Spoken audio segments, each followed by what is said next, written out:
Hello everyone. So this is not really going to be a picking video because I've got some things in, and it's more about how I'm disappointed in myself. So let's start off with the first disappointment. I got this Brinks padlock, okay, combination lock, because I had so much fun playing with the one that Leon sent me.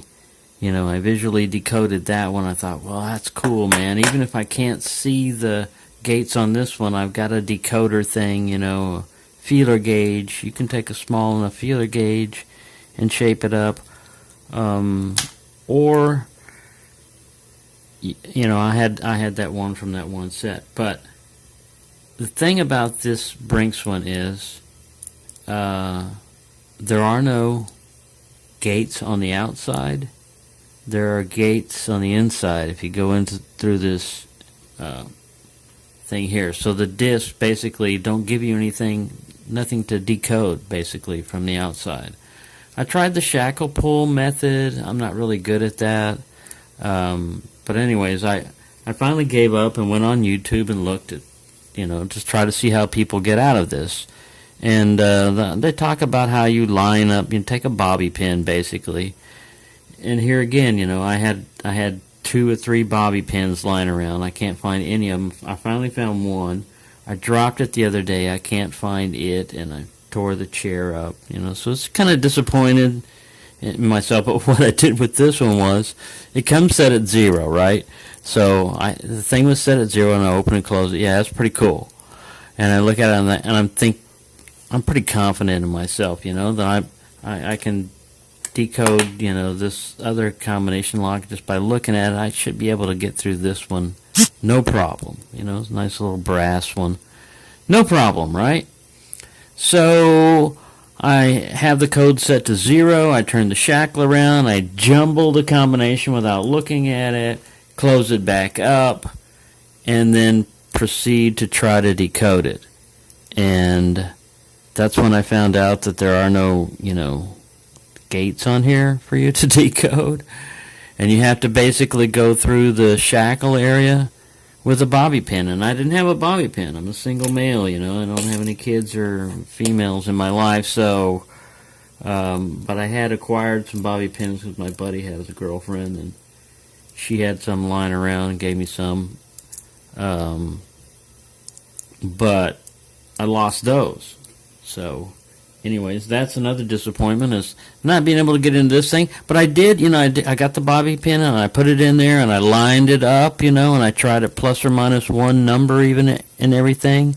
And then they say that once you line all those up, you know, and the bobby pin would go down, I'd be pressing on it and it would go all the way to the end. And I tried it several other ways, and that was the only way it would work, you know, it would line up. And then you look over here at these other, on the opposite side, and that's basically the real number. You know, you put that one over there and it'll work. I also tried ramping it, you know, going the complete dial rotation. Anyways, that's one disappointment, you know, that didn't work. That did not work, you know, and I saw people easily get through it in YouTube and stuff, so that's disappointing. Is like, what, am I a retard or something, you know? And then, so I have this other lock. I've never had a closed shackle lock. And I got this a couple of days ago, and I was trying to pick it, and I wasn't having much luck with it. And so I went on YouTube and watched other people pick it. Lockpicking Lawyer, this was the one he broke open with the 24-inch pipe wrench, but he picked it before that. And a lot of other people, they breeze through it. They have no problem. Mine was not that easy. Here's the bitting on that one. It looks like a shark took a bite out of it in the middle. But setting that guy's back up here was not easy. I tried a bunch of different things. So, long story short, I was curious as to whether or not I could even remove it, because I looked in there and the head of the screw didn't look right, but then I remembered it's these 7/64 Allen key. But here's the, I got it with the bump stop, you know, so I was going to take it apart and look at the bump stop, you know, and see what that feature is. And I still can do that, But what disappointed me was when I was putting it back in, before I had even disassembled it or anything, I thought, let me just put that back in. I cross-threaded it. I don't know if you people know what cross-threading is, but you can kind of see this one. It went at an angle, started making its own screws, and I knew it when I was starting. I tried to back it off and restart it, but this thing wouldn't go in. And so anyways, there's another disappointment in myself, because not only could I not pick this lock, I screwed it up trying to take it apart. You know, yeah, I can buy another one of these and get it back into action, but you know, it's just disappointing. But that's why I ordered these. These are the 160 American keys. I got this on eBay in America here, and it's basically all of the key pins, the serrated key pins for Master and American, you know, from all the way up to the top. So if I run into a keyway like this one, and also look at this Bible on that one, it's got like a date code on it, FBH-5. But, you know, I looked at this one, and that's a long enough pin right there, and I don't see any serrations on it. So I was going to beef up my locks and stuff. Anyway, there's a couple of disappointments, and I ordered a Peterson hook in 15,000ths, because single pin picking, I've noticed that a lot of my 23,000ths of stuff are too thick. And then this is a Peterson electroless nickel. Now, if you look at this, they're both labeled as H1, but this one has more of a European profile to it. It has a completely different setup on it. It's thicker on the, this is a $3 pick, and this is an $8 pick. But these are really good if you want to try a different profile. And they're electroless nickel, you know, they're not stainless steel, but you know, unless you're out there wading around in salt water and shit, you shouldn't have a problem with it rusting. A little bit of oil on it wouldn't hurt it anyway. So I was just basically going to get one in 15 and one in the standard, you know, 23,000s to see what the difference is. And I like them. The finish is not bad. They've got that little ridge in there in the middle, but that kind of, if you're thinking about what a lock would see or feel, it feels kind of sloped, almost. It's like a trapezoid, you know, or something. It's not quite as rounded as it would be as if you sanded or polished it. Let's see if this guy will focus up close.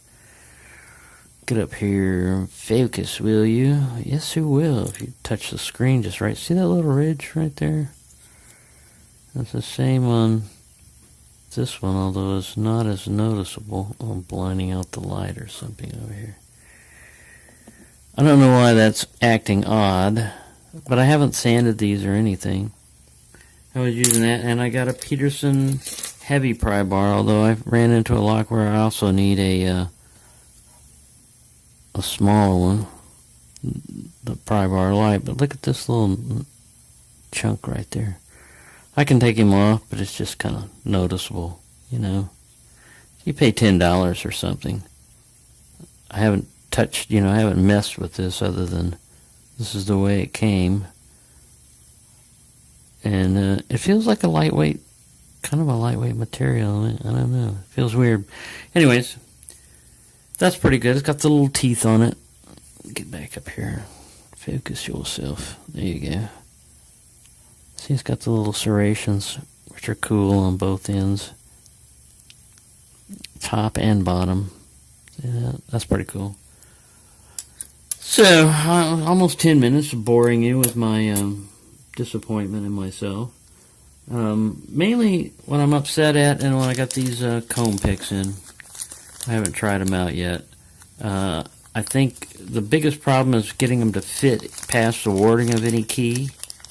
And then the lock itself has to be designed poorly, you know, to allow you to do that, or excessive dimensions to allow the driver and the key pin and everybody else to get all up in there. That's what those, I think that bump stop type stuff would prevent, because they're usually like a little bit longer pin. And if you can't press them all up, a comb pick will not work. So if even one pin gets stuck, it won't allow that to work. So besides bump stopping, it might also be good, on comb stopping, although I don't think you're going to be able to fit any. This is just a little look at that keyway. It's pretty wide open, but you've got to be able to fit that thing up there and lift it up, I mean, you got to go into the side and up, and they're very easy to get jammed up. If you ever try to use comb picks, they're easy to get jammed up in there. You can get them stuck in there and think you'll never get them out. You have to get a pick in there to help you get them out. Move pins out of the way. So there you go, everyone. Sorry I don't have anything to pick right now. I've just been kind of like despondent in my... if I have an ability to take something apart, I also have an ability to screw it up. If I'd have just left it alone, it would have been perfectly fine, and I could have had fun with it. But now I have to order another screw, and I can probably get that screw head out, but